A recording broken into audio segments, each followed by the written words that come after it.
Hola y bienvenidos al capítulo número 15 que tiene por título Todo es pecado.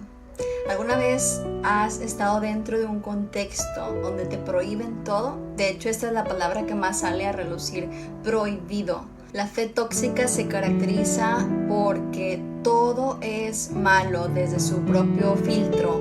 Reír es malo, disfrutar es malo, divertirse es malo, tener amigos es malo, todo es malo, todo es pecado. La fe tóxica se caracteriza por prohibir, esta palabra que te menciono que está muy presente dentro de este contexto.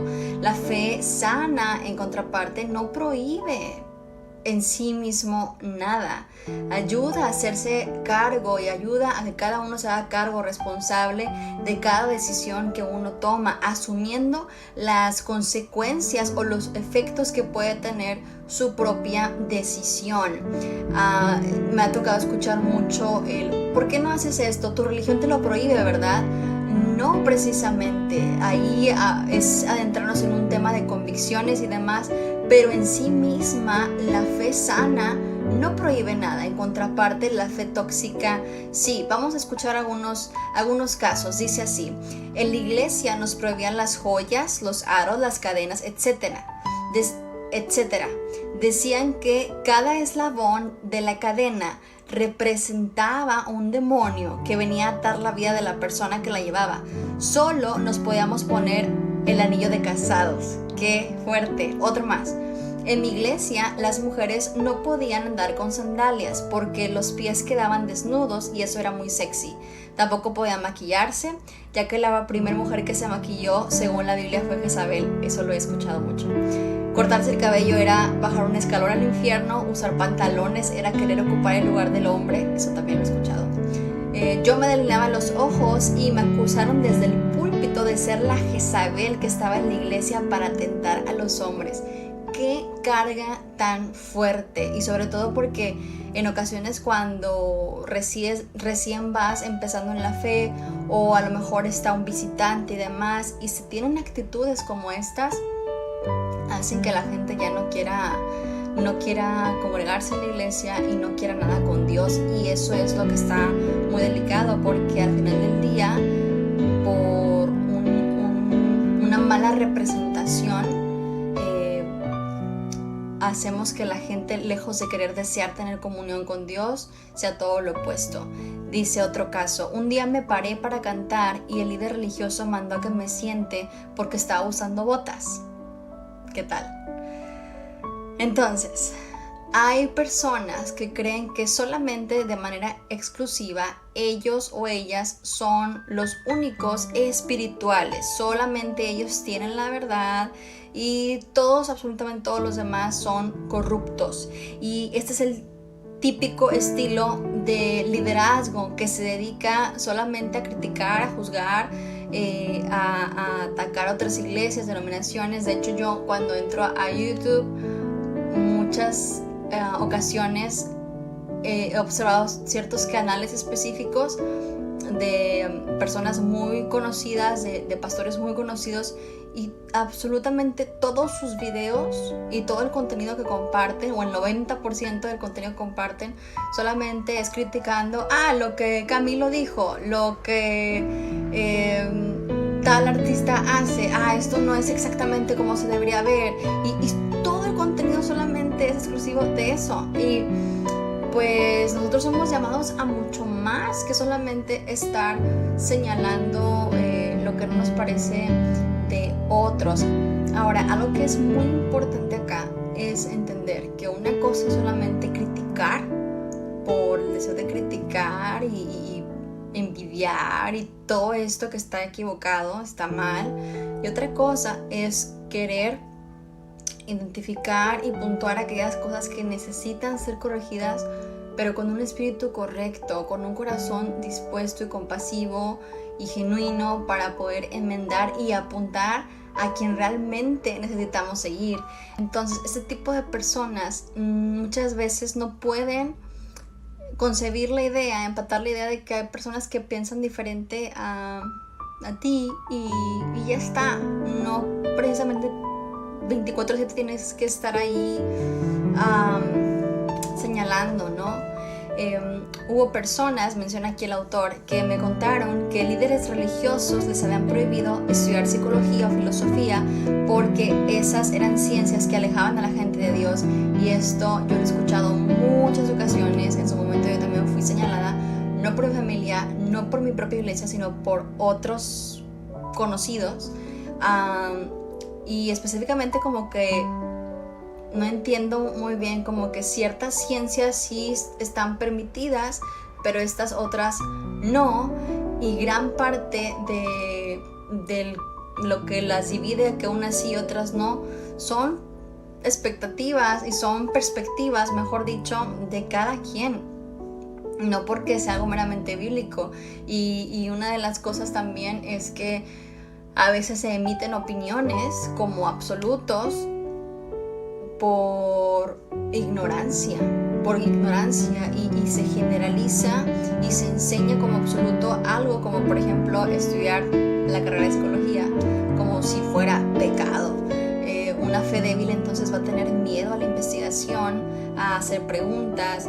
En cambio, una fe fuerte se va a permitir preguntarse y va a fomentar también esta parte de vida intelectual sin temor a que eso derribe la fe, confiando en que, por el contrario, la va a fortalecer. Aún al día de hoy me encuentro con personas que piensan de esta manera, de que no pueden estudiar tal o cual carrera, específicamente psicología, porque eso aleja a la gente de la fe, y Freud es una especie de endemoniado que solo hay que leer entonces la Biblia solamente y nada más, solamente libros de religión, no puedes leer absolutamente ninguna otra cosa, y esto no tiene por qué ser así. Entonces la fe tóxica enseña que todo esto es pecado, y entonces la fe tóxica te convierte en una persona cerrada, ensimismada, rígida, inflexible, y lo opuesto es que una fe sana te va a permitir elegir qué creer y te va a dar total libertad para que puedas conectarte con tu creador y puedas establecer una relación sana y profunda y directa con él. Un caso más. Tuve un marido golpeador y el líder espiritual me decía, vamos a estar orando para cuando te peguen, pero cuando te pegue no digas nada, tú solamente ora y ora. Y como la situación continuaba, me preguntaba si yo no era la que lo estaba provocando. Es esta parte de abuso espiritual, es un tema muy poco hablado, es una realidad, y esa es la razón, gran parte de la razón de por qué quise o quiero estar haciendo estos videos acerca de este libro que leí hace ya suficientes años atrás. Esta es como la tercera vez que lo leo, y es importante abordar esto, porque muchas de las veces considero que se está tan adentrados en dinámicas de este tipo que nos ciega y llegamos a confundir entonces de lo que se trata la vida espiritual. Una fe tóxica te impulsa a inculcarle al otro tu fe, pero con imposición, y una fe sana sabe que el encuentro con Dios es una experiencia personal, un encuentro personal con el Creador, y no meramente una imposición. Ahora, es importante que podamos aprender a disfrutar, que disfrutar es un don de Dios. Hubo una vez un rey llamado Salomón, que fue un hombre muy sabio, no terminó del todo bien, pero tuvo sabiduría, y él notó que en ocasiones a la gente a la que se le daba mucho no tenían la capacidad y el don de disfrutar. Por eso es importante que desarrollemos una fe sana que pueda recibir el disfrute como un don maravilloso, y para eso es importante que tengamos en mente algunos principios. Por ejemplo, disfrutaré todo lo que poseo.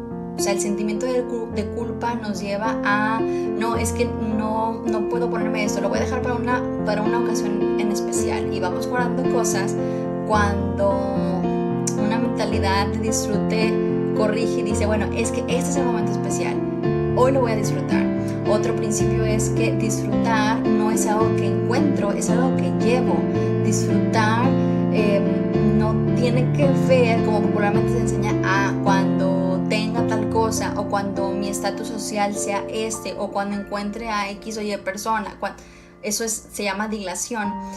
El disfrutar es algo que está dentro. De hecho, la palabra entusiasmo viene de esta idea de tener a Dios adentro, y por eso podemos ser entusiastas y disfrutar, aprender a disfrutar de nosotros mismos también. ¿Por qué no? Si no sabemos estar con nosotros mismos, no podemos construir entonces relaciones sólidas con los demás. Ahora, el placer no es pecado, solamente que es un término que tiene como muy mala fama, y que solamente se ha entendido o se asocia con este concepto de ser hedonista y del descontrol. Pero sabemos que todo placer que trae dolor, entonces en sí mismo no es placer. El placer fue creado para poder brindarnos fuerzas, porque proporciona una especie de combustible, y hay mucha gente que no tiene como esta energía porque no tiene la capacidad de disfrutar, y entonces viven vidas amargadas. No tienen la capacidad de experimentar placer. ¿Cuáles son algunas maneras en las cuales podemos disfrutar? ¿De qué cosas podemos disfrutar? Tenemos que encontrar placer en el reír. Necesitamos reír más. Es terapéutico. Placer en jugar. Esto no solamente es cuestiones para la niñez, como muchas veces pensamos, sino que el jugar, el divertirnos, estimula también nuestra memoria, entre otras áreas. Buscar también placer en el movimiento, en el movernos, en el ejercitarnos, placer en el hablar, placer en aprender. La risa, entonces, maneja el autor, significa poder encontrar sentido sabio al dolor que vivimos. Risa es la capacidad de ver algo gracioso en lo que vivimos. Hay que aprender a desarrollar la capacidad de reírnos de nosotros mismos, de nuestros errores, etcétera, del día a día. La risa es saber que estamos llenos de una fe sana y que caminamos y hacemos lo necesario para ser felices. Ahora, a veces también no como cristianos no empatamos la idea de felicidad con Dios. Decimos, no, es que si tú tienes en mente que quieres ser feliz, eso es egoísta y eso está alejado de Dios, y fuimos llamados a sufrir, y se sacan algunos versículos, ¿no? Fuera de contexto, pero qué mayor felicidad y plenitud y el alma y espíritu satisfecho que el entender que podemos encontrar eso de manera exclusiva y profunda en la comunión con Dios. Las personas cristianas deberíamos ser las personas más felices en el mundo, no porque lo tengamos materialmente todo, no porque en nuestro alrededor no haya circunstancias tristes, sino porque tenemos a Dios y a su Santo Espíritu viviendo, morando dentro de nosotros, porque tenemos esperanza de la vida eterna, porque hemos tenido ya paz con Dios, por todas las promesas que Dios a través de Jesús consiguió en la cruz y en la resurrección. Por todo esto y más es que podemos ser y necesitamos ser las personas más felices en el mundo, porque no estamos olvidados a la deriva, no estamos solos. Necesitamos aprender a entender que no todo es pecado. Una fe sana sabe, en resumen, que de la alegría que hay en nuestro interior hablará nuestro rostro. Una fe sana sabe que nosotros, por nosotros mismos, somos los responsables de aprender a amarnos y valorarnos y disfrutar de nosotros mismos. Una fe sana es sencilla, es fácil, te permite ser feliz, crecer, prosperar. A una fe sana nunca nos complica la vida, no te pone trabas. ¿Te has topado con gente que solamente te está diciendo que no está bien, que así no es, que no se puede, etcétera? Una fe sana es todo lo opuesto. El evangelio es sencillo, el evangelio es una persona, y el llamado es a cada día negarnos a nosotros mismos, tomar nuestra cruz y seguirlo. No es por obras, no es por lo que tú haces, no es por tu esfuerzo, es solamente por fe. Así que aprendamos a disfrutar de la vida diaria en Cristo Jesús. Un abrazo.